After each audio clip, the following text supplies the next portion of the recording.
October 27th. I was awakened by a scratching on the back door. I went to it and pushed my hatch open. Graymalk was sitting before it, waiting. It occurred to me that I can't tell when she is smiling either. I checked the sky, which was cloudy with blue breaks. "Good morning," I said then. "Morning, Snuff. Did I wake you?" I stepped outside and stretched. "Yes," I said, "but I was oversleeping. Thanks." "How are your aches and pains?" "Much improved. Your own?" "Better." "Yesterday was pretty quiet," I said, "for a change." "But last night was a different matter," she said. "Oh, what do you mean?" "Then you haven't heard about the fire." "Fire? No. Where? What happened?" "The good doctor got burned out. It's still smoldering. I took a walk very early this morning and I smelled it. Went over and watched for a long time. His storm finally stopped when the place caved in." "Is he all right? And the other fellows, did they get out?" "I don't know. I'm not sure they did, though. I didn't see them." "Maybe I ought to sniff around a little bit," I said. "Might be a good idea." We headed off in that direction. It was odd coming on the place without a storm raging overhead.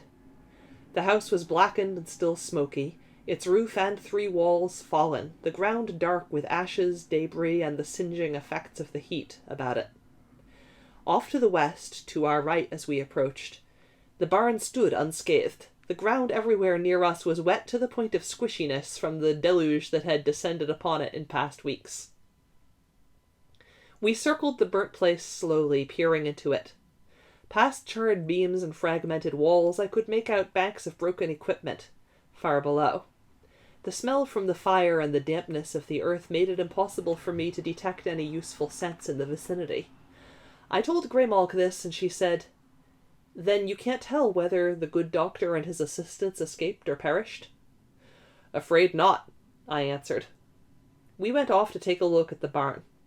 As we departed the ravaged area and neared that structure, I did pick up a fresh scent. Very fresh. Just ahead, in fact. I broke into a run. "What is it?" Graymalk asked.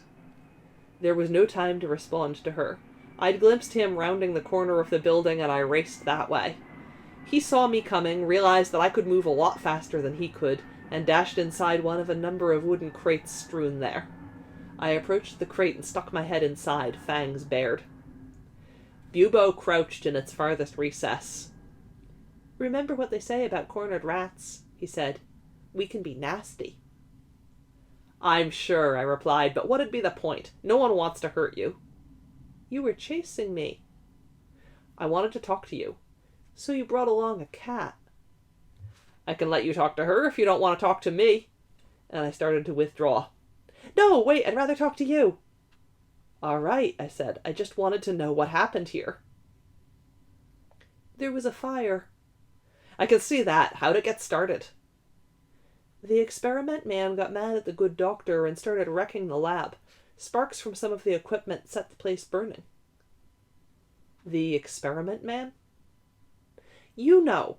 The big fellow the good doctor put together from all the parts his assistant dug up for him." I recalled the smell of death and I began to understand. "What happened then?" I asked. "The experiment man ran out and hid in the barn here as he always did after an argument. I got out too. The place burned down." "Did the good doctor and his assistant get out in time?" "I don't know. When I went back and looked later, there was no way I could tell." "What about the experiment man? Is he still in the barn?" "No, he ran away later. I don't know where he is." I backed up. "I'm sorry," I said, and I withdrew my head from the crate. Graymalk immediately moved near and asked, "Was the good doctor an opener or a closer?" "Please," he said, "let me be. I'm just a simple pack rat. Snuff, don't let her have me."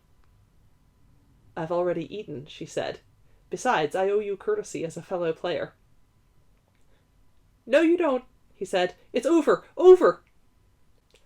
"Just because your master is dead doesn't mean I should treat you as anything other than a player." "But you know. You must know. You're toying with me. Cats are that way. I'm not a player. I never was. Have you really eaten recently? Yes. That's worse then. You'll toy more. Shut up a minute, she said. See, there goes the courtesy. Be still. I am starting to get angry. What do you mean you were never a player? Just that. I saw a good thing and I decided to jump aboard. You'd better explain. I told you I was just a pack rat. I used to hear all you folks talking, Nightwind, Quicklime, Cheater, you, and Snuff, as I lurked about my business. I got the idea pretty quick that there was some sort of strange game going on and you were all players. You all had it pretty good and you all left each other alone, even helped each other sometimes. So I decided to learn as much about your game as I could, and figure out how I could pass for one of you. I realized pretty quickly that you all had pretty weird masters and mistresses. Then I knew that I could do it. After all, I'd been hanging around the good doctor's place already for the leftovers from his work. So I let on that he was in the game and that I worked for him. Sure enough, I got respect and decent treatment from the rest of you.